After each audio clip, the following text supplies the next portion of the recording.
আসসালামু আলাইকুম, কেমন আছেন সবাই? আমরা তো আল্লাহর রহমতে ভালো আছি বলেই নতুন আরও একটি ভিডিও নিয়ে আসলাম আপনাদের সঙ্গে শেয়ার করার জন্য। অবশ্যই ভালো লাগবে ইনশাল্লাহ, আশা করছি। কাছে এবং দূরে, দেশ ও দেশের বাইরে যে যেখান থেকে আমার আজকের ভিডিওটি দেখছেন, সবাইকে অনেক ধন্যবাদ আমার ভিডিওটি দেখার জন্য। আশা করছি সবাই পুরো ভিডিওটি দেখবেন, কেউ টেনে টেনে দেখবেন না।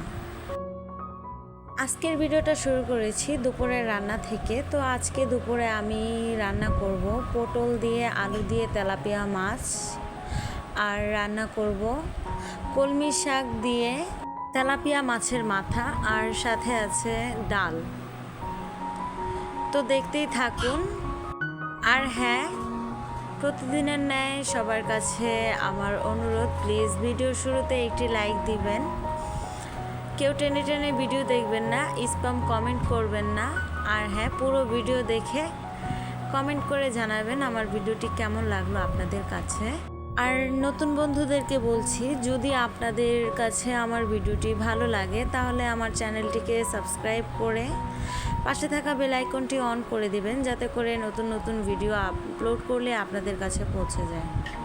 আর হ্যাঁ, অবশ্যই ভিডিওর কমেন্টে বলবেন না পাশে আছি, পাশে থাকবো, বন্ধু হলাম, পরিবারে আসলাম। কমিউনিটি আছে, কমিউনিটিতে বলবেন। তো এই তো আমি কিন্তু অফ ক্যামেরায় মাছগুলোকে ভালো করে ধুয়ে নিয়েছি। আর এই তো এখন মাছ ভাজিটা বসিয়ে দেব।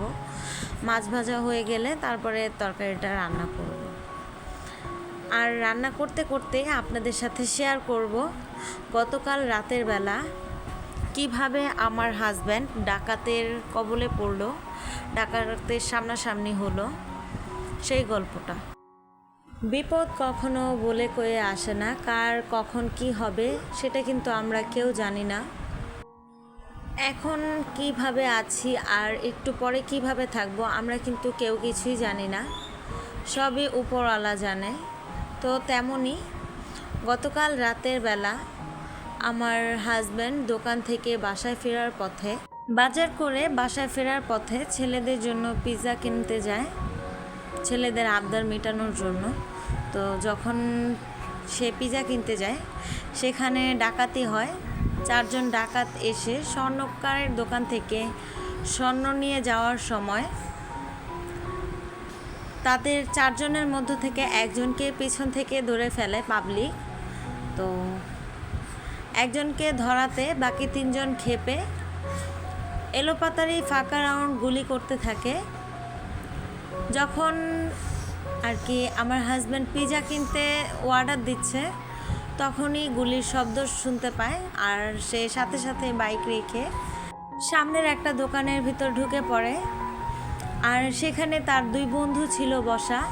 তো 2 বন্ধুর ভিতর থেকে এক বন্ধু সাহস দেখিয়ে বের হয়ে আসে তার সাহসের পরিচয় দেওয়ার জন্য। যদিও আমার হাজব্যান্ড তাকে নিষেধ করেছিল বাইরে যেতে না, কিন্তু সে বলল, আরে রাখ বেটা, দেখে আসি কি হয়েছে।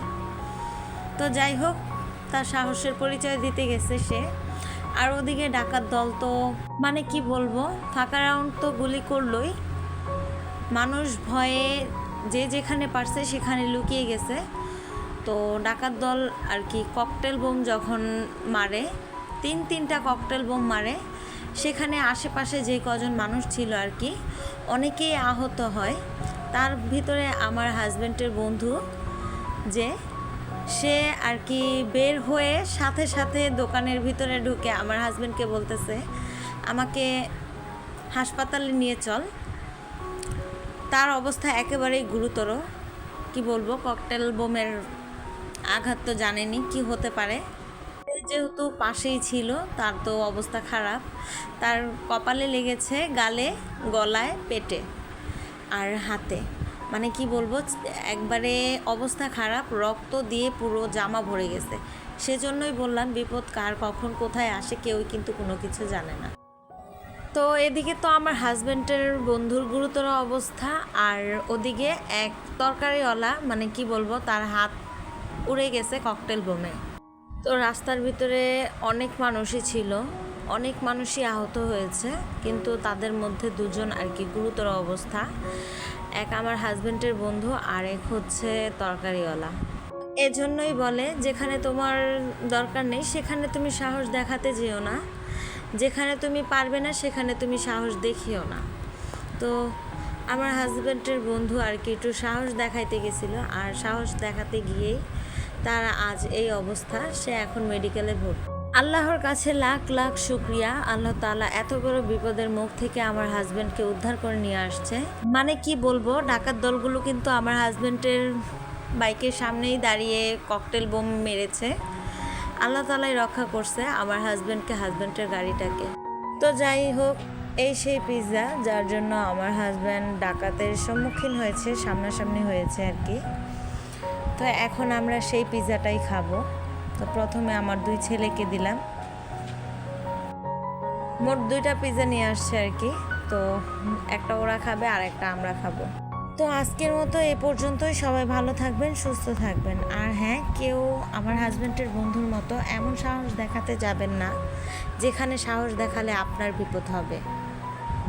সবাই ভালো থাকবেন, সুস্থ থাকবেন আর নিজের প্রতি খেয়াল রাখবেন। আল্লাহ হাফেজ।